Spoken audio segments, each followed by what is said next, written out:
ভারতের উত্থান, নরেন্দ্র মোদী গভর্নমেন্টের আতঙ্ক, মূর্তিমান আতঙ্ক, ভারতীয় গদি মিডিয়ার আতঙ্ক, ভারতীয় হিন্দু ফান্ডামেন্টালিজমের জন্য আতঙ্ক, এবাবল ভারতের লুটপাট এবং চরম ও ব্যবস্থাপনা গণতন্ত্রের নামে হিন্দু কৃষি প্রতিষ্ঠা করা মোদী গভর্নমেন্টের এক মূর্তিমান আতঙ্কের নাম ককরোচ জনতা পার্টি, বা মানে আপনার জনতা পার্টির বাংলা বলে গেলাম, আপনার এই ককরোচের বাংলাটা আরশোলা পার্টি। আপনার সেটা নিয়ে অনেক কিছু কথা আছে।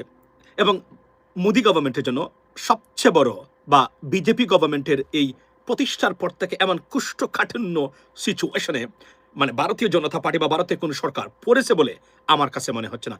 কুষ্ঠকাঠিন্য কেন বললাম? এর অর্থ হলো কুষ্ঠকাঠিন্য হলো না ধরতে পারতেছেন আপনি, না ছাড়তে পারবেন, এই যে পরিস্থিতিটা সৃষ্টি হয়, বা ছাড়লেও একদম ভয়ঙ্কর অবস্থা। ঠিক এই অবস্থার মধ্যেই পড়েছে ভারতের government. Why I am referring it to the constitution বা কুষ্ঠকাঠিন্য, বিকজ এটা এই জন্য বলা যে এটা এমন একটা পরিস্থিতি সৃষ্টি করেছে, যেমন বলা হচ্ছিল বা প্রিপারেশন নিচ্ছিল বিজেপি গভর্নমেন্ট বা মোদী গভর্নমেন্ট, মানে অভিজিৎ আপনার ওই অভিজিৎকে, যে আপনার এই অভিজিৎ দ্বীপকে, সে ভারতে আসার সাথে সাথেই তাকে গ্রেপ্তার করা হবে, পাকড়াও করা হবে। কিন্তু ভারতের এই বর্তমান চরম উগ্র আপনার একঘেয়েমি গণতন্ত্রের নামে চরম ডিক্টেটরশিপ, মানে ডিক্টেটরশিপ পরিচালনাকারী মোদী গভর্নমেন্টের সাহস হয় নাই অভিজিৎকে আটক করার। কেন? কারণ আমি বলেছিলাম গতকালকেও, শিক্ষা সম্ভবত নিয়েছে বাংলাদেশ থেকে, নেপাল থেকে, শ্রীলঙ্কা থেকে এবং আরো অন্যান্য দেশ থেকে। নিশ্চয়ই শিক্ষা নিয়েছে না যে হিতে যদি কোনো কারণে বিপরীত হয় কন্ট্রোল করা যাবে না, বিকজ তারা তাদের দুর্বলতাটা জানে ভারতীয় গভর্নমেন্ট। ওয়াই? বিকজ ভারতে যে আদানি আম্বানি লুটপাটের রাজ্যে পরিণত হয়েছে, গরিব, অসহায় এবং সাংঘাতিকভাবে বিভাজিত এবং বর্ণ বৈষম্য সৃষ্টি করে ভারতকে চুষে নিচ্ছে লুটপাটকারী কয়েকটা শিল্পগোষ্ঠী। প্রকৃত অর্থে ভারতের যে চরিত্র, বর্তমান যে প্রকৃত চরিত্র বা মানুষের যে হাহাকার ভারতের ভিতরে, তার মানে মোটামুটি 10%ও মিডিয়াতে উঠে আসে না। কেননা আপনি জানেন যে ভারতের মানে মিডিয়া বাংলাদেশের চেয়ে জঘন্যভাবে আক্রান্ত এই মুহূর্তে, বা control by the BJP government, the fundamentalist government we have ever seen in the history of India, ladies and gentleman. এবং এখানে এই যে, এবং এটাতে কতটা ফান্ডামেন্টালিস্ট বা কন্ট্রোলড মানে গভর্নমেন্ট ওভার মিডিয়া, তার একটা উৎকৃষ্ট উদাহরণ হলো, আপনারা জানেন যে ককরোচ জনতা পার্টি যে ম্যানিফেস্টো তারা দিয়েছে, এই ম্যানিফেস্টোতে তারা 5 নম্বরে অন্যতম দাবি ফ্রি মিডিয়া, নট গদি মিডিয়া। এবং এটা সারা পৃথিবীতে ভারতীয় মিডিয়া সত্যিকার অর্থে যে স্ট্যাটিস্টিক্সটা বের হয়েছিল, যে ভারতের মিডিয়া থেকে যদি 10টা শব্দ বা তথ্য বের হয় 8টাই মিথ্যা। এবং এটা আমার বক্তব্য নয়, এটা সারা পৃথিবীতে আপনার স্বীকৃত। এবং যেখানে নরওয়ে সুইডেনে গেছিলেন প্রধানমন্ত্রী, সেখানে কিন্তু বলা হয়েছিল, মনে আছে সেই সাংবাদিকের মানে মন্তব্যটা, কমেন্টটা সারা পৃথিবীতে ভাইরাল হয়েছিল, যে আপনার why are you scared of facing the most freest media in the world. মানে কি, মানে অর্থাৎ উনি ফ্রিয়েস্ট মিডিয়াকে উনি মানে কখনো ফেস করে না, ভারতের গদি মিডিয়া। এবং আপনি জানেন নরেন্দ্র মোদী কোনো ইন্টারভিউ দেন না কোনো বিদেশি মানে গণমাধ্যমকে, because he is not able to sit with a renowned or credible journalist or newspaper or news outlets, ladies and gentlemen, because he knows his limitations. That is the bottom line. Same thing Sheikh Hasina, you know, listen এগুলা বলতো তারা। So cockroach জনতা party মানে নজিরবিহীনভাবে দিল্লিতে তারা আপনার তাদের সমাবেশ করেছে প্রথম দিন, নজিরবিহীন সাফল্য, রীতিমতো তসনস এবং আতঙ্ক, কলিজাতে দাগ লেগেছে, নয় আতঙ্ক সৃষ্টি হয়েছে নরেন্দ্র মোদী গভর্নমেন্টের, যে what is going to happen, because now they know তাদের কাছে ফোর্স করলে, যদি মাঠে তাদেরকে মারধর, গ্রেফতার, নির্যাতন করা হয়, তাহলে এটা কোনো অবস্থাতে আর কন্ট্রোল করা যাবে না। কেননা জেনজি উঠে দাঁড়িয়েছে, বুঝেছে। আপনি কল্পনা করতে পারেন যে মানে পার্লামেন্ট হাউস থেকে একটু দূরে সমাবেশ হয়েছে, সেই জায়গাতে তারা স্লোগান দিয়েছে কি জানেন? ইনকিলাব জিন্দাবাদ। Can you imagine that? Have you ever seen that? Have you ever heard about that? দিল্লিতে পার্লামেন্ট হাউসের সামনে, দ্য ক্যাপিটাল অফ ইন্ডিয়া, সেই জায়গাতে ইনকিলাব। আপনি তো ইনকিলাব জিন্দাবাদের কাহিনী জানেন, এটা তো পাকিস্তান থেকে আসছে, রাইট? পাকিস্তানিরা বললেই বলে পাকিস্তান, রাইট? আমরা যারা এই স্লোগানটা দেয়, সেই দিল্লিতে বসে তারা এই স্লোগানটা দিয়েছে, ইনকিলাব জিন্দাবাদ। মনে রাখবেন, এটার একটা প্রতিক্রিয়া এবং অর্থাৎ কি ধরনের ঘটনা এখন ঘটেছে নাও আপনার। এবং যদিও তাদেরকে বলা হচ্ছে তারা পাকিস্তানের এজেন্ট এবং মানে হিন্দু বিরোধী, এটা ঠিক বাংলাদেশে যেভাবে বলতো তারা এখনো যেভাবে বলা হয়, কোনো কিছু করলে আপনি রাজাকার, আপনি দেশদ্রোহী, রাইট? আপনি এইটা এজেন্ট, আপনি মৌলবাদী, আপনি প্রতিক্রিয়াশীল, আপনি ডানপন্থী, যে ডানপন্থীর স্লোগানটা, এই মুহূর্তে সরকারের নীরবভাবে কিন্তু মানে এই কাজটা করা হচ্ছে, যেটা আমরা জানি না, তারা they don't talk.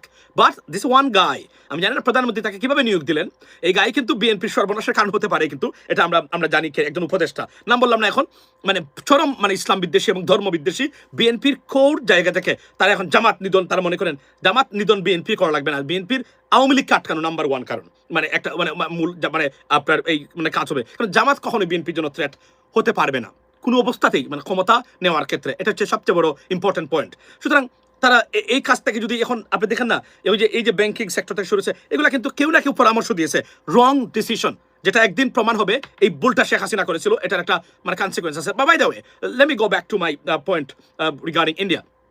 So cockroach party আপনার যে অবস্থা চলছে বর্তমানে, এবং আজকে সবচেয়ে ইম্পর্টেন্ট জিনিস হলো যে শিক্ষামন্ত্রী বাংলাদেশের ঠিক নৌফেলের মতো, বাংলাদেশের ঠিক যেভাবে শিক্ষা ব্যবস্থায় প্রশ্নপত্র ফাঁস এবং শিক্ষা ব্যবস্থাকে ধ্বংস করা হয়েছে, একই অবস্থা ভারতে বিদ্যমান।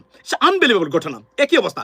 5 জন স্টুডেন্ট আত্মহত্যা করেছে এই দুর্নীতির কারণে, মানে শিক্ষামন্ত্রীর।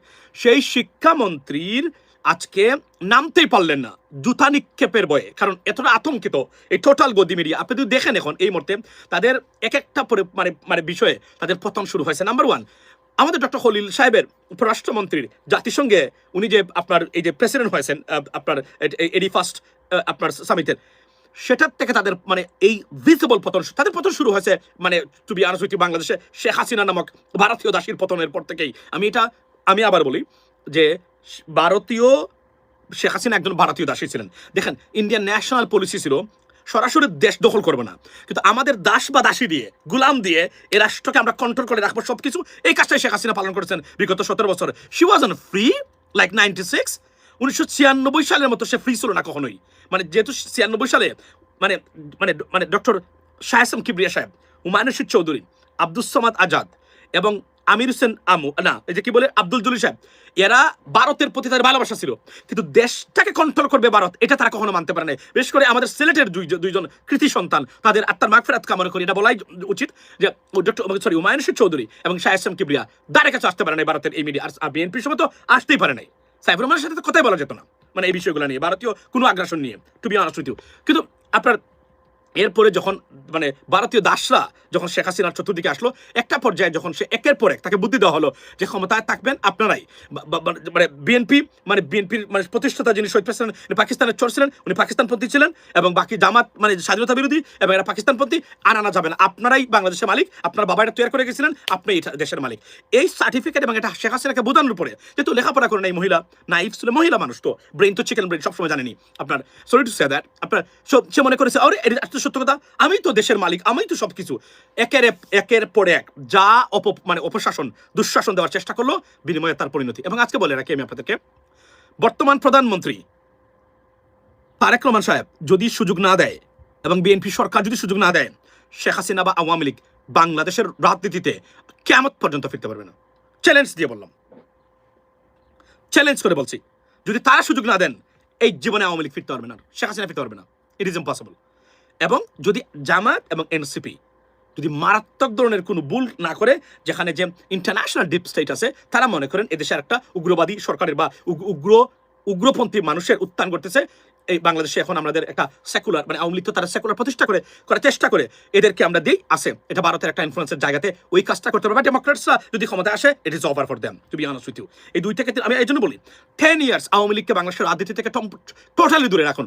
কেন রাখবেন? যে আওয়ামী লীগকে শেষ করার জন্য, শুধু এটা বলছি না, যে এই ধরনের যারা কাজ করবেন, এই যে শেখ হাসিনা 17 বছরে যে একটা মেকানিজম তৈরি হয়েছে দুঃশাসনের, লুটপাটের, দেশকে এই চরম মানে আপনার তাদের যে গর্ব করা বা এক ধরনের যে দাম্ভিকতা, আমরা দেশের মালিক, এই যে টাকা পয়সা চুরি করেছে, এটার বেগটা ভাঙতে গেলে 10টা বছর যদি শেখ হাসিনা বা তারা যে অপরাধ করেছেন, পৃথিবীর কোথাও এই সুযোগ তারা পাবেন না, কোনো দেশ সরকার এগুলো পায় না। কিন্তু আমাদের দুর্ভাগ্য, আমাদের ব্যর্থ রাজনৈতিক ব্যবস্থা এজন্য। তাহলে কি হবে জানেন? আওয়ামী লীগ কখন আর ওই ভারতীয়, যতদিন পর্যন্ত ভারতের স্পন্সরে আওয়ামী লীগ থাকবে, আওয়ামী লীগের নামগন্ধ যেন বাংলাদেশের রাজনীতিতে না আসতে পারে। Why I say that? Number one, কেন আমি এটা বললাম? এই কারণে বললাম আমি যে মানে আওয়ামী লীগ এটা একটা corporation, it is A sister concern ইংরেজিতে বলা হয়। মানে আমরা বলি না যে একটা অঙ্গ প্রতিষ্ঠান, সিস্টার কনসার্ন বলা হয় মানে ইংরেজিতে, একটা সিস্টার কনসার্ন মানে অফ ইন্ডিয়া, ইন ইন্ডিয়ান আগ্রাসন and Indian project to grab Bangladesh. That's what it is, ladies and gentleman, trust me. না হলে 17 বছরে দেশকে ডিফেন্ড করার মতো একটা লাঠি বানায় নাই এই মহিলা। কিভাবে বলে যে এই দেশকে সে ভালোবাসে, এদেশের মানুষকে যে ভালোবাসে। এখনো দেখেন আপনি ওই যে তাদের টুকাই শ্রেণী যারা সোশ্যাল মিডিয়াতে আছে, পৃথিবীতে এই যে আওয়ামী লীগ ফিরবে না তার একটা অন্যতম কারণ হলো একজন ভালো মানুষ নাই সোশ্যাল মিডিয়াতে যে আওয়ামী লীগকে রিপ্রেজেন্ট করবে। সরি টু সে দ্যাট, যারা আছে এই যে নাহিদ্রিন, এই যে নিজুম মজুমদার, এই যে এখানে তাকে এই যে সকি টুকাই মুখে আছে যে নিউ ইয়র্কে, এগুলো লেখাপড়া নাই, কিছু নাই। এই দেখলাম যে তার নিজের প্রেসিডেন্ট এখানে কিভাবে গালিগালাজ করলো, দেখলাম তো তার মা তুলে কিভাবে গালিগালাজ করলো আপনার 2 দিন আগে। নিকৃষ্ট প্রাণীগুলা, এগুলা নাকি আওয়ামী লীগের ভবিষ্যৎ। এগুলা যেন কখনো আর বাংলাদেশের সভ্য সমাজে they are not even compatible to be a human in terms of political. আমি আপনার যদি আমি বলি মানে আপনার এই অ্যাসোসিয়েট মানে এই কি বলে এটাকে, এই আপনার এই পলিটিক্যাল এঙ্গেজমেন্ট, রাইট? এদের ব্যবহার আপনি দেখেন। এই জন্য আমি বলছি যদি বর্তমান প্রধানমন্ত্রী এবং বিএনপি সুযোগ না দেয়, যদিও আমি 2-1 জন উপদেষ্টা আমি খুবই শঙ্কিত এদেরকে নিয়ে, এরা কি করতেছে ভিতরে ভিতরে আমি তা দেখতেছি বর্তমানে, নট এ গুড সাইন। তারা মনে করে একই প্ল্যান যেভাবে আপনার কি ছিল মানে শেখ হাসিনা নিয়েছিল, জামাত নিধন করতে হবে, এনসিপি নিধন করতে হবে, এরা নাকি চরম একটা প্রতিক্রিয়াশীল গোষ্ঠী তৈরি হয়েছে। ভারতের বিরুদ্ধে কথা বললেই প্রতিক্রিয়াশীল। How is that possible? Bharat থেকে শহীদ প্রেসিডেন্ট জিয়াউর রহমান বাংলাদেশকে মুক্ত করার জন্য বাংলাদেশি জাতীয়তাবাদের উদ্ভাবন মানে আপনার প্রতিষ্ঠা করেছেন। বাংলাদেশি জাতীয়তাবাদ, শুধু পার্টি নয়, জাতীয়তাবাদ করেছেন উনি, রাইট? আপনি কল্পনা করেন। তো এগুলো এখন 2-1 জন মানে আমি প্রধানমন্ত্রীর দৃষ্টি আকর্ষণ করি, আপনি জিয়া পরিবারের মানে একমাত্র লাস্ট মানে আমি যদি বলি হোপ ফর বিএনপি, আপনি যেন এমন কোনো কাজ করবেন না, ফেল করেন আপনি, no problem, will take care of it. কিন্তু মানে দুর্বৃত্তায় তো কোন সরকার ব্যবস্থা যেন প্রতিষ্ঠা না হয় আপনার নেতৃত্বে। কেননা বর্তমান যে জেনজির যুগ, এটাকে কোনোভাবে দামিয়ে রাখা যাবে না কাউকে। এটা আমি আপনাকে নির্দ্বিধায় বলে দিতে পারি। প্রধানমন্ত্রী ভারতের মতো দেশে কি হচ্ছে বর্তমানে, দিল্লির পার্লামেন্ট হাউসের কর্নারে বসে স্লোগান দেয় ইনকিলাব জিন্দাবাদ। ইমাজিন দ্যাট, কোথায় যাচ্ছে। এবং ভারতের আমি on the basis of all of the information and the movement, the way they're going forward, I can draw a conclusion today, ladies and gentlemen, that the fall of Narendra Modi government, it is inevitable. Among the cracking sound or the cracking, I mean, jodi boli the image of that falling of the government has just begun, and you can see, you can hear that. Among যে ধরনের মানে মানুষের প্রত্যক্ষ পরোক্ষভাবে সমর্থন এখানে, এটা সুস্পষ্টভাবে এটা যে এই যে ভারত যে লুটপাটের রাজ্যে পরিণত করেছে এই মূর্খ ছাওয়ালা গভর্নমেন্ট, তার একটা প্রমাণ হলো এটা।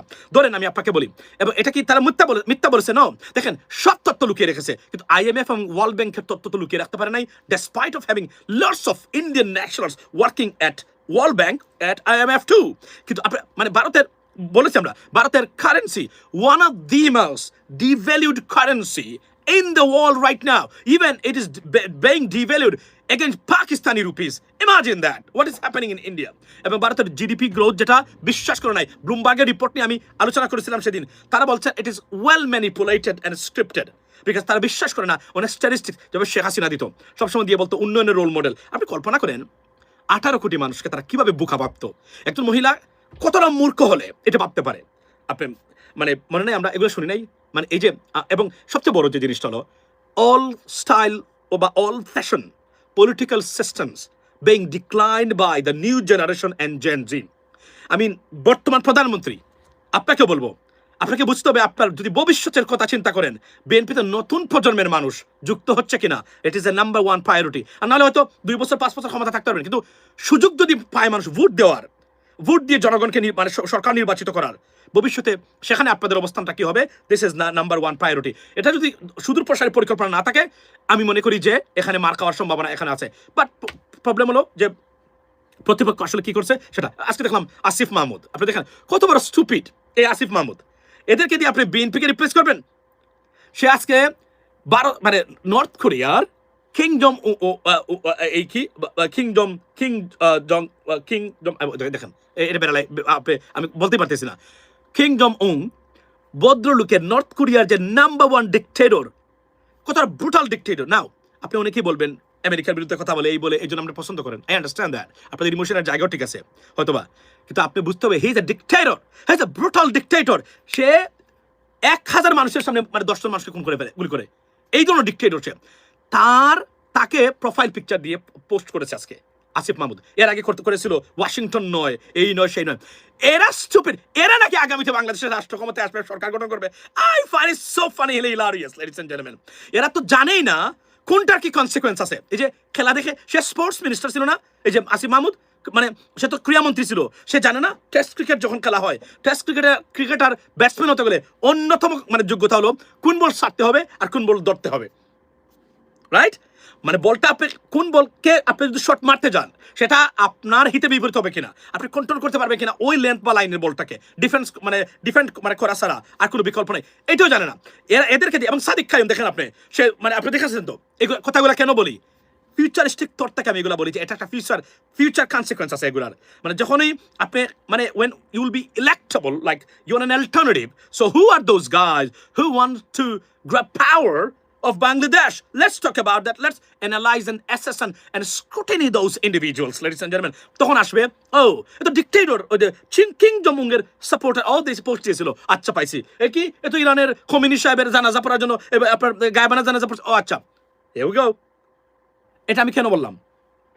বিকজ ডিপ স্টেট একটা পার্টিকুলারলি আপনি যদি বলেন আমেরিকান চয়েস, যে আপনি গেলে তাদের সাথে আপনার সাথে তার ব্যবসা বাণিজ্য বা ট্রেড চালাইতে পারবে কিনা, এটা তারা মনে করেন কিনা। যদি আপনাকে তারা অ্যাসেসমেন্ট করে বলেন জন্য this guy is not up to the mark, you done. সারা বাংলাদেশের মানুষ আপনাকে ভোট দিলে আপনি পারবেন না। বাংলাদেশের মতো দেশে, ব্রিটেনের মতো দেশের বর্তমান প্রধানমন্ত্রী দেখেছেন অসহায়ের মতো বলছে আমাদের দেশে ইন্টারফেয়ার করা হচ্ছে, ইলন মাস্ক করতেছে, because they are powerful, they have a serious buying power, consumers power. You can't compete to them. Trust me. You have to understand that. It's a stupid guy. 100% stupid guy. এটা ভিতরে থাকতে হবে, বাইরে প্রকাশ করা যাবে না, right? এর আগেও এই কাজগুলো করেছিল। এরা বলে যে তারা বিএনপিকে নামিয়ে তারা ক্ষমতা যাবে। You are not ready to go to the power. You are not ready at all. You have to understand that. বাংলাদেশের রাজনীতি আয় এ দ্বারা পৃথিবী চলে না, পৃথিবীর অন্য মেকানিজমে চলে। সেটা কি মেকানিজমে চলে? তা হচ্ছে ডক্টর খলিল যে বর্তমান জাতিসংঘের প্রেসিডেন্ট হয়েছেন, ওই মানে আপনার 81st এটা থেকে আমরা বুঝতে হবে এখানে একটা মেকানিজম আছে আপনার দেশের বাইরেও। এগুলো ভুলে গেলে আপনি ন্যাশনাল, আপনি হ্যাঁ কিছু যেহেতু মানুষের সাপোর্ট করছেন বড় বড় ফেসবুক আইডি, যদিও আমরা এখানে বসে আমার তো 3টা গেছে পর্যন্ত, রাইট? এগুলো যদি থাকতো তো ভারতীয়দের, আমি তো সবার মানে এই জন্য আমি মানে ইউটিউবটাকে সবচেয়ে ভালো মনে করি। সো এগুলা বুঝতে হবে, আপনি তাদেরকে বিকল্প বানাবেন। তারা কি বিকল্প হয়ে ওঠার মতো রেডি আছে? আমি তো দেখি না তারা, এবং তারা এভাবে বিকল্প হতে পারবে না। এখানে ডিপ কনসিকুয়েন্স আছে। ইমরান খানের মতো দেখেন, আমি বারবার ইমরান খানের উদাহরণ দিই, তার পলিটিক্যাল ক্যারিয়ারটা নষ্ট করে ফেলেছে কয়েকটা মিস্টেকের কারণে, আর দাঁড়াতেই পারলো না। অথচ পাকিস্তানের ইতিহাসে সবচেয়ে জনপ্রিয় প্রাইম মিনিস্টার ছিল ইমরান খান, দাঁড়াতেই পারলো না ভদ্রলোক, আর জীবনে দাঁড়াতে পারবে না। It's over, because Pakistani army যদি অনুমতি না দেয় আপনি আর কোনোদিন পাকিস্তানে রাজনীতি করতে পারবেন না, কিন্তু পাকিস্তানি আর্মি এখন শুধু পাকিস্তানকে ডিফেন্ড করে না, টোটাল মধ্যপ্রাচ্যকে ডিফেন্ড করে এই মুহূর্তে। ইয়েস ইট ইজ পাকিস্তানি, এবং বাংলাদেশের জন্য সবচেয়ে আপনার একটা গুরুত্বপূর্ণ ফোর্স আগামীতে পাকিস্তানের আর্মি, এটাকে আপনাকে বুঝতে হবে এই আগ্রাসনের মধ্যে। সুতরাং আপনি ইমরান খান, এই যে যুদ্ধ লাগছে, এই ইমরান খান কিন্তু একদম তস্তস করে দিত কথাবার্তার মাধ্যমে, স্টুপিড গাই। রাজনীতি শুধু, রাইট? আপনাকে বুঝতে হবে, আপনি মনে করবেন না যে বাংলাদেশের মতো দেশ, পাকিস্তানের মতো দেশ, ভারতের মতো দেশ, নরেন্দ্র মোদী হিন্দু গভর্নমেন্ট সারাদিন মুসলমান বিরোধী বলেও আমেরিকাতে মানে পানি পাচ্ছে না এই মুহূর্তে। প্রেসিডেন্ট ট্রাম্পের কাছে পানি পাচ্ছে না, আপনি লেট অ্যালোন ডেমোক্র্যাটসরা, তাদের কাছে পানি পাচ্ছে না, এবং তাদের অবস্থা আপনি দেখেন, শাস্তি তারা দিবে না। ভারতের কেন নরেন্দ্র মোদী গভর্নমেন্ট এই বিপদে পড়লো? নাম্বার কয়েকটা কারণ, এর মধ্যে একটা কারণ হচ্ছে ব্রিক্সের মানে যোগ দেওয়া। বলি নাই আমরা, মনে আছে ব্রিক্সের যোগ দেওয়া? এই যে শেখ হাসিনার পতনকে আমরা খালি শুধু করেছি? সবচেয়ে বড় প্লেয়ার কে ছিল জানেন আপনারা? একদম জেনে বলছি, মার্কিন গভর্নমেন্টের যদি সমর্থন আমরা না পাইতাম, শেখ হাসিনা 1 লক্ষ মানুষ মেরে ক্ষমতা থাকতে পারত। ইয়েস, 100%। আমরা, এবং এই যে যেদিন আর্মি বাংলাদেশে কোনো ক্র্যাকডাউন করতেই পারলো না, লাস্ট দিন যেটা 5th অগস্ট বা 4th অগস্ট সম্ভবত। ওয়াই? বিকজ কোথা থেকে ফোন গেছিল সেনাবাহিনীর প্রধানের কাছে, গো এন্ড আস্ক হিম। যদি উনি কখনো বই লিখেন সেখানে বলবেন উনি শেষ সময়, সাধারণত এই কাজগুলো তার শেষ সময় করে থাকেন ক্যারিয়ারের, এখন করবেন না। বই লিখে যাবেন, নোট করে দিয়ে যাবেন কি হয়েছিল সেই সময়, নিশ্চিত করে বলতে পারি আমি তার একটা শেষ সময় এই বইটা আসবে, রাইট? আপনি আমার বলেন কে ফোন দিয়েছিল জানেন তো? আর্মি কোন শব্দ করতে পারে নাই, কার ফোনে? আপনি আমার বলেন, জানেন না আপনারা? You should know that, right? There were so many big players. They worked on the ground. that those I mean days, to be honest with you, ladies and gentlemen. আমরা জানি এগুলো, আপনারা জানবেন না। আমরা আমার প্রশ্ন হলো, তারা কি ভুল করেছে? না, তারা ভুল করে নাই। আমরা বাংলাদেশের পৃথিবীর অন্যতম নিকৃষ্ট ফেসিস্ট ভারতীয় দাসীকে আমরা দেশটাকে মানে খুনিকে, মানবতাবিরোধী অপরাধীকে আমরা মানে এখান থেকে আমাদের সাপোর্ট দরকার। আমেরিকা সাপোর্ট না দিলে বরং আমরা we suppose two B angry at the United states government. তারা তো রাইট কাজ করেছে। সারা পৃথিবীতে আপনি বদনাম করবেন আমেরিকাতে, কিন্তু এই দেশগুলোতে গিয়ে দেখেন কি হয়। এই দেশগুলোতে সাধারণ মানুষ কতটা, এই যে আজকে নরেন্দ্র মোদী গভর্নমেন্ট এখানে ভারতে কি করতেছে আপনি কল্পনা করতে পারবেন? কোনো একটা মিডিয়াকে মানে একটা নিরপেক্ষ মিডিয়াকে ভিসাই দেয় না ঠিক মতো, রিপোর্ট করতে দেয় না ঠিক মতো, ঠিক কোরিয়ার মতো অবস্থা এই মুহূর্তে ভারতে। আপনি যদি তথ্য আমরা জানতে পারতাম কি হচ্ছে ভারতে। একটা উদাহরণ, ভারতের মানে কারেন্সির ডিভ্যালুয়েশন বা মার খাওয়া পাকিস্তানি রুপির এগেনস্টও। Imagine that. এখান থেকে আপনি বুঝতে পারবেন, যদি আপনার কমন সেন্স থাকে এবং you have the ability to assess situation, ভারতের অর্থনৈতিক দুরবস্থা কতটা মারাত্মক। শুধু এটা না, ভারতের আরো 2 বছরে ভয়ঙ্কর আকার ধারণ করবে। ওয়াই? ভারতের সবচেয়ে বড় ইন্ডাস্ট্রি যেটা মানে অর্থ আয়ের, H1B visa holders, thousands of মানে আপনার টেন্স অফ থাউজেন্ডস অফ লক্ষ H1B ভিসা হোল্ডার্স যারা এবং হাই স্কিল মাইগ্রেন্ট প্রোগ্রামে 80 to 90% দুর্নীতি হয়েছে। 80 to 90% ফ্রড এই সেক্টর হয়েছে। এটা আমার বক্তব্য না, এটা ফক্স নিউজের বক্তব্য গতকালকে। আমি এটা নিয়ে কথা বলবো আপনাদের সামনে, তবে আমি চাচ্ছি যে একটা আলাদা একটা, আপনারা শুনতে চান কোথায়? আমি বলি আপনাদেরকে।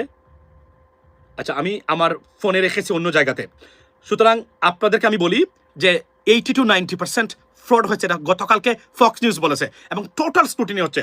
এবং আপনি কল্পনা করতে পারেন, আমি দেখাবো আপনাদেরকে, মানে টেক্সাসে যেখানে H1B ভিলেজ মানে নামে পরিচিত নতুন নতুন বাসা এশিয়ান এরা কিন্তু ভারতীয়রা মানে মাইলের পর মাইল বাসা বাড়ি পড়ে রয়েছে, দাম কনফার্ম করার পরে এখন আর কিনতেছে না, বিকজ তাদের নিজেদের, আপনি জানেন তো H1B ভিসা হোল্ডার্স যারা আছে, they are not even permanent residents of the United States, green card holders, neither citizens not permanent residents, right? So তারা কি, তারা ওয়ার্ক পারমিটে এখানে আছে। 10 years লাগে টোটাল, সামটাইম 20 years মানে to be a citizen, I mean from this category বা or this sector. So এইটা এখন মারাত্মক আকার ধারণ করেছে আপনার কিসে, মানে আপনার এই আমেরিকাতে, এবং তারা এটা কোনোভাবেই ছাড়তেছে না। বলছে যে যত অ্যাপ্লিকেশন হচ্ছে ভারত থেকে 80 to 90% কোনো না কোনোভাবে ফ্রড করেছে তারা। ইউনিভার্সিটি তারা তৈরি করেছে আইটি সেক্টরে সার্টিফিকেট নেওয়ার জন্য। এই দুর্নীতি হয়েছে ভারতীয় মানে প্রার্থী যারা আছেন তাদের ক্ষেত্রে। সো এই ইন্ডাস্ট্রিটা একদম তছনছ করে দিয়েছে প্রেসিডেন্ট ট্রাম্প, রাইট? সো ভারতের অর্থনৈতিক অবস্থা, এই যে ভারত আপনি দেখেন সারাদিন মুসলিম, এই যে গতকালকে অভিজিৎ বলেছে বা এই যে ককরোচ পার্টির সম্মেলনে অন্যতম বক্তব্য ছিল, মানে what is the theory or theme or project of the present Indian government to run the country? I am Hindu, you are Muslim. That's it. That's what they say saying. The division between the religious groups, এটাই ছিল তাদের মানে রাষ্ট্র পরিচালনা মানে করার ক্ষেত্রে অন্যতম মাধ্যম বা project, ladies and gentleman. Long live cockroach party. আমি আপনাদেরকে বলি সবসময়, এই ককরোচ পার্টি এখন আসেন একজন নিরপেক্ষ মানুষ হিসাবে। ফরগেট অ্যাবাউট ইন্ডিয়ান গভর্নমেন্টের উপরে আপনি অসন্তুষ্ট কিনা এগুলা। তারা যে কাজটা করতেছে, ধরেন আপনি একজন Indian for example right now, একজন হিন্দু ধরেন আপনি ধরলেন আমরা একজন হিন্দু এই মুহূর্তে, আমরা সবাই রাইট ভারতীয় হিন্দু, আমি সচেতন একজন হিন্দু ফর এক্সাম্পল, রাইট? কল্পনা করেন আপনি যা ভারতে হচ্ছে এই মুহূর্তে হিন্দুত্বের নামে, যে লুটপাট ও ব্যবস্থাপনা, রীতিমতো মূর্খতা ছড়িয়ে গেছে। মানে ভারতের মতো দেশে মন্ত্রীরা 2টা লাইন ইংরেজি বলতে পারে না। আপনি ভারতের প্রেসিডেন্ট যে মানে আইসিসির প্রেসিডেন্ট যে আইসিসি প্রেসিডেন্ট যে তার নাম কি, ওই অমিত শাহ ছেলে, দেখেছেন তার অবস্থা? অযোগ্য মানুষদের সরাসরি প্রত্যেকটা জায়গাতে, এটা নজিরবিহীন ঘটনা বাংলাদেশের জঘন্য অবস্থায়। এবং আপনি দেখেন না, এই যে জয়শঙ্কর আছে, এই যে মানে পররাষ্ট্রমন্ত্রী, বর্তমানে পররাষ্ট্রমন্ত্রী, রাইট? আপনি কল্পনা করেন একটা দেশের সাথে সম্পর্ক করতে পারে নাই। Give me one single country friend of India right now, then আমাদেরকে আপনি বলবেন ইসরায়েলি গভর্নমেন্ট, তারা স্বার্থের কারণে। ব্যক্তিগতভাবে যদি ফ্রেন্ডশিপ, অবশ্যই দেশে বা আন্তঃরাষ্ট্রীয় যে সম্পর্কটা দেশীয় বা মানে রাষ্ট্রের স্বার্থের মানে কারণেই সম্পর্ক হয়, এর বাহিরে অনেক সম্পর্ক আছে অনেক দেশের ভিতরে। আমি আপনাদেরকে বলতে পারি, ধরেন মানে ধরেন তুরস্ক বা বাংলাদেশের যে সম্পর্কটা তৈরি হয়েছে, আপনি কি মনে করেন এই সম্পর্কটা তৈরি হয়েছে শুধুমাত্র ব্যবসা বাণিজ্যের ক্ষেত্রে? নাও, এটা অন্য লেভেলে চলে যাবে এখন, which is much needed. That's why yesterday I talked about that. Right now India regarding Turkey as the number one enemy, because they মানে এটা তাদের জন্য একটা থ্রেট সৃষ্টি করেছে, মানে তুরস্কের এই ইনভলভমেন্টটা। আমি সরকারকে ধন্যবাদ দিই, তারা যে এখানে মানে তারা জানেন। এই জন্য আমি বলছি যে 1 থেকে 2 জন মানুষ আছে বিএনপি সরকারে যারা বামপন্থী, চরম বামপন্থী, এবং ভারত মুড়ে ভারত বা প্রচন্ড জামাত বিরোধী বা ইসলামিক মানে মানে দল বিরোধী। এই লোকটাকে কিভাবে এই সরকারি উপদেষ্টা গেল, আই হ্যাভ নো আইডিয়া কে দিয়েছে। এটার জন্য ভবিষ্যতে জিয়া পরিবারকে, বিএনপিকে একদিন মারাত্মক ধরনের সমস্যা সৃষ্টি করবে, যদি না উনি, যদি প্রধানমন্ত্রী বুঝেন যে this guy is this type of person, আমি থাকুক উপদেষ্টা কিন্তু আমি তাকে খেয়াল করে রাখবো, তাহলে ঠিক আছে, না হলে বিপদ দেখে আনতে পারে। তবে এখানে বলে রাখি, একজন ব্যক্তিকে স্পিকার মানে মানে আপনার জাতীয় সংসদের স্পিকার বানিয়েছেন major Hafiz Uddin Bikram. Great choice so far, great choice. এই তেলমারা লুক না, পাচাটা লুক না, জাঙ্গেচাটা লুক না, মারাত্মক মানে মানে আপনার এই মানে আপনার কি বলে এটাকে, এই যে আত্মসম্মান বা পার্সোনালিটি আছে, দ্যাটস হোয়াট উই লাইক। এই ধরনের মানুষের রাজনীতিতে আসা দরকার। সো লেডিস এন্ড জেন্টলম্যান, এই হলো সবচেয়ে বড় বাস্তবতা। আমরা জানি না, তবে এখানে বলে রাখি আপনাদেরকে আজকে যাওয়ার আগে, cockroach party is a serious threat and creating a serious trouble for this fundamentalist failed Modi government in India. এবং আপনারা তারা যদি ঠিকমতো কাজ করে, আমি বললাম না, তার সরকার গঠন করে ভাই, মন্ত্রিসভা মানে ঘোষণা করে দিয়েছে। গতকালকে দেখলাম এই মন্ত্রিসভাতে কারা কারা আছেন। এই আমার যে ইউটিউব আছে না, ইউটিউব চ্যানেলে গিয়ে দেখেন, আমি গতকালকে পোস্ট দিয়েছি। তারা ধ্রুব শেঠি যে আছেন রাঠি, তাকে বানিয়েছেন প্রধানমন্ত্রী। এরা লেখাপড়া করা মানুষ, এরা বাংলাদেশের মতো মানে আপনার হ্যাঁ হুঁ করা রাজনৈতিক নেতা না, রাইট? মানে দেখে দেখে বাংলা পড়তে পারে না, ওইটা না। এই লোকগুলা লেখাপড়া করা মানুষ। ধ্রুব রাঠি, তারপরে আপনার অভিজিৎকে বানিয়েছেন, আর অন্যান্য। সো এই যে ওয়েভটা শুরু হয়েছে, এটা কোনোভাবেই আর থামবে না। কেননা নরেন্দ্র মোদী গভর্নমেন্ট যেমন শেখ হাসিনা কখনো সুশাসন দিতে পারে নাই, পারতো না, ঠিক নরেন্দ্র মোদী গভর্নমেন্ট চাইলেও পারবে না। কারণ look at the set up of the ministerial post, look at that. আপনি জানেন মানে ভারতের কেন্দ্রীয় সরকারের ক্রীড়ামন্ত্রী মোহনবাগান উচ্চারণ করতে পারে না, বাংলা নাম। এখন বুঝেন এর মানে কি, জীবনে খোঁজ রাখে নাই কোথায় কি হচ্ছে তার। এই হচ্ছে বর্তমান আপনার কিসের অবস্থা। এই বাংলাদেশ বাংলাদেশ না, আপনি বাংলাদেশ বলেন, হাউ ডেয়ার ইউ ব্রো। আপনি $19 বিলিয়ন বাংলাদেশে রপ্তানি করেন, এটা বাংলাদেশ রপ্তানি না করে দেখেন না। আপনি যে মুসলিম বিদ্বেষী দেখাচ্ছেন, একটু যদি মানে আমাদের মানে সরকার বা আমাদের মতো মানুষ যদি এঙ্গেজ হয়, মধ্যপ্রাচ্যে যদি একটু সচেতনতা সৃষ্টি করতে পারে, তাহলে তো আপনারা তো এখানেই শেষ। কিন্তু আপনাদের 2/3 trades with the Muslim countries, 2/3 trades to you export into those Muslim countries. I'm not talking about you buying, you export into. It's a matter, first of all, because where you are exporting into, because this is your bread and butter of your country and GDP, whatever.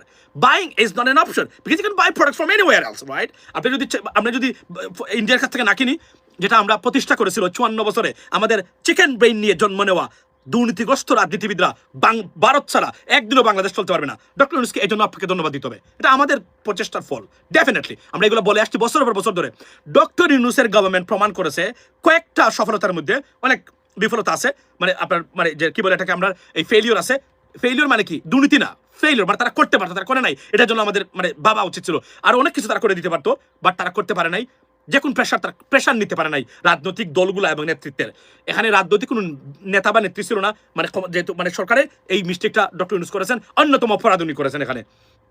So আপনি দেখেন doctor Yunus দেখায় নাই ভারতীয় product ছাড়া বাংলাদেশ চলতে পারে, দেখায় নাই, প্রমাণ করেছে, করে নাই, প্রতিষ্ঠা করে গেছে। শুধু প্রমাণ নয়, প্রতিষ্ঠা করে গেছে। উইকেন্ড এবং দ্রব্যমূল্য ঐতিহাসিকভাবে বাংলাদেশে সবচেয়ে কম ছিল সেই সময়ে, প্রমাণ করে গেছেন। আর আমি এই কথাটা 5-7 বছর ধরে বলে আসছি, আমার সুযোগ দেওয়া হোক, আমি আমেরিকাতে পেঁয়াজ এবং গরু মাংস নিয়ে আপনাদেরকে বাংলাদেশ থেকে $300 টাকা কমে খাওয়াবো। আমি বলি নাই, আমি তো বলেছি এই কথাগুলো, বলি নাই আমি বলেছি, কিন্তু আমার লাইফগুলো গিয়েছে, গো এন্ড চেক। আমি বলেছিলাম, এটা প্রমাণ করেছে doctor Mohammad Yunus.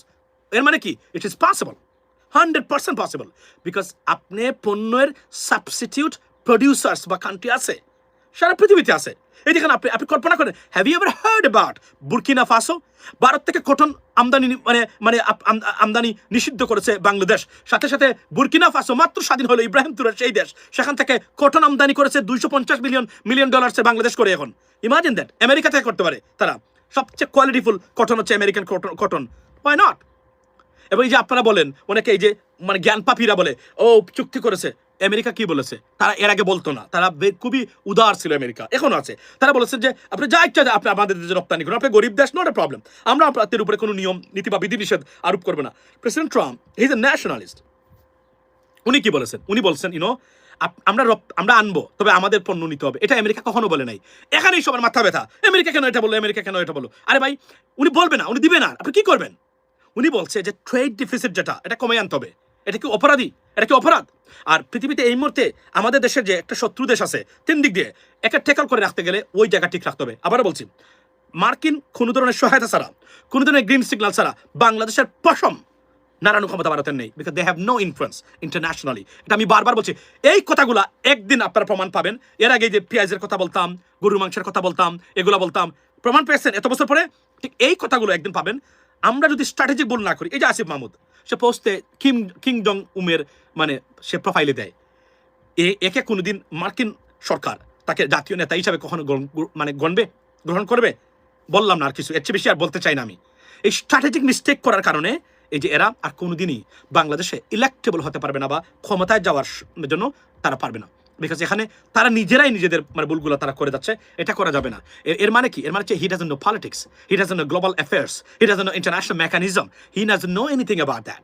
If he knew, he wouldn't do that. That's the bottom line, ladies and gentlemen. So এই মিস্টেকগুলোর কনসিকুয়েন্সগুলো কি? আপনি যখন ক্ষমতায় যেতে চাইবেন একদিন, যখন আপনি রেডি হবেন যে আমি সুশাসন দিব, you are good person, you can provide good governance and rule of law, but there will be a problem. These people, they will hold you back because they think your leader is the enemy. That is the bottom line. So এই হিসাব না করে রাজনীতি করতে গেলে জীবনে এগোতে পারবেন না, মনে রাখবেন। আবার বলছি, বর্তমান যারা আছেন বিরোধী দলে যদি ইন্টেলেকচুয়াল না হন এই জীবনে ক্ষমতার স্বাদ পাবেন না। এটা আমি আবারও বলছি, লিখে রাখতে পারেন। আমি যা বলি 2 বছর পরে বলে সত্য হতেই হবে, তার বিকল্প নেই। চ্যালেঞ্জ করে বলছি, এখন পর্যন্ত যত প্রেডিকশন দিয়েছিলাম একটা প্রেডিকশন মিথ্যা দেখাইতে পারবেন কখনো? দেখাইতে পারবেন না, কারণ আমি এগুলো অ্যাসেস করে বলি। আমি পাগল ছাগলের মানে মতো শুধু আইসেই খালি মানে যা ইচ্ছা তাই বলি না, আমি এগুলো অ্যাসেস করে বলছি। এই যে ভুলগুলা করে যাচ্ছেন একের পরে, এরা অলরেডি তারা সেকেন্ড গ্রেডে চলে গেছেন ক্ষমতা যাওয়ার জন্য। যে ইন্টারন্যাশনাল ডিপ স্টেট আছে, যারা মনে করেন কোন সরকার আসলে ভালো হবে, তাদের চলাফেরা করতে ভালো হবে, তারা মনে করেন they are not ready yet, they should not be in the power. That is the bottom line. এটা বলে দিলাম আমি আপনাদেরকে। হ্যাঁ, আরও একটা কাজ করতে হবে। যদি বাংলাদেশের নির্বাচন ব্যবস্থা আমেরিকা বা ব্রিটেনের মতো হয়, যে মামদানিকে 9 জন billionaires, that include Elon Musk, তারও পারে নাই আটকাইতে। কেন? কারণ জনগণের ভোট দেওয়া আর ভোট গণনা করা, হস্তক্ষেপ করার ক্ষমতা আমেরিকার মাটিতে কারণেই, এবং এই সুযোগও নেই।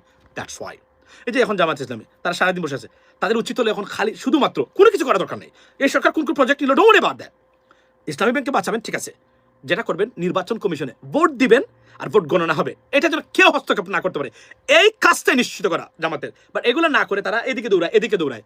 এই জন্য আমি sorry, I made mistake about Jamaat Islami. I thought they are ready to be in the power. They have serious lackings, trust me, serious lackings to be the pro-giving party, like to run the government. They have a serious problem. তারা মনে করে তুরস্ককে দিয়ে তারা রাষ্ট্র পরিচালনা করতে পারবেন, তারা সফল হতে পারবেন। They have no idea the world is not depending on Turkey. Okay, they're the big players that run this world, to be honest with you. And if you ignore them, you will be ignored by them too. And consequently, what happens? You cannot go into power. That's the bottom line. এবং আমি এই কথাগুলো বললাম, assess করে বলছি, প্রমাণ করবেন আমি মিথ্যা, একদিন সময় আসবে, সেই পর্যন্ত ভালো থাকবেন। আবার বলি, ককরোচ পার্টির উত্থানে বিপর্যস্ত নরেন্দ্র মোদী, একদম নড়ে বড়ে নরেন্দ্র মোদীর গতি। এবং আমি মনে করি এই গভর্নমেন্টের পতন এখান থেকে শুরু হলো। This is the beginning. Within 6 মান্থের ভিতরে সব তছনছ হয়ে গেছে। আর আমরা আওয়ামী লীগকে ফেলে দেওয়ার জন্য আমরা 8 বছর 9 বছর ধরে আমরা সোশ্যাল মিডিয়াতে আমরা অ্যাক্টিভ। আপনারা কি জানেন সোশ্যাল মিডিয়ার আন্দোলন কে শুরু করেছিল প্রথমে? মানে টার্গেট বেস আমি, ইলিয়াস ভাই, নাভালি ভাই, দ্যাটস 3 পিপল। এর বাইরে আমরা কারো দেখিও নেই, নামও শুনে নেই, ট্রাস্ট মি। মানে এই গভর্নমেন্টকে টার্গেট করে, শেখ হাসিনাকে টার্গেট করে, তাদের ওই যে ঠিক যেভাবে ককরোচ পার্টির উত্থান হয়েছিল, তখন তো ডিজিটাল প্ল্যাটফর্ম এভাবে ছিল না। বাট তারপরও আমরা শুরু করেছিলাম। এরপরে অনেক বড় বড় যারা আসছেন তারা, থ্যাংক ইউ, আমি সবাইকে ধন্যবাদ দিই, তারা এসেছেন এবং তারা অনেক পরিবর্তনের ভূমিকা রেখেছেন, ইউনোমিন। So it started like that. এবং ককরোচ পার্টির যে উত্থানটা, দে ভেরি ডিজিটালি অ্যাডভান্স, তারা তছনছ করে দিবে সবকিছু, প্রতিদিন প্রডিউস করতেছে। That's what it is. আমরা চাই ভারতের শান্তি শৃঙ্খলা সমৃদ্ধি, টেরিটোরিয়াল ইন্টিগ্রিটি, কিন্তু ভারত বাংলাদেশকে যেন কোনো ধরনের ডিস্টার্ব না করে। এবং আমি যাওয়ার আগে প্রধানমন্ত্রীকে একটা প্রশ্ন রেখে দিতে চাই। প্রধানমন্ত্রী, যে দেশ $19 বিলিয়ন রপ্তানি করে আমাদের দেশে, আমরা মাত্র ওভার $1.5 বিলিয়ন করি, যে দেশের 50 লক্ষ মানুষ আমাদের দেশের রপ্তানির উপরে তাদের জব নির্ভর করে, সেই দেশ কিভাবে জোর করে তাদের সরকারি বাহিনী দিয়ে পুশিন বা অবৈধভাবে ভারতীয়দের বাংলাদেশে ঢুকানোর চেষ্টা করে, সেটার কিভাবে এটা সহ্য করা যায়? এই প্রশ্ন রেখে গেলাম প্রধানমন্ত্রীর উদ্দেশ্যে।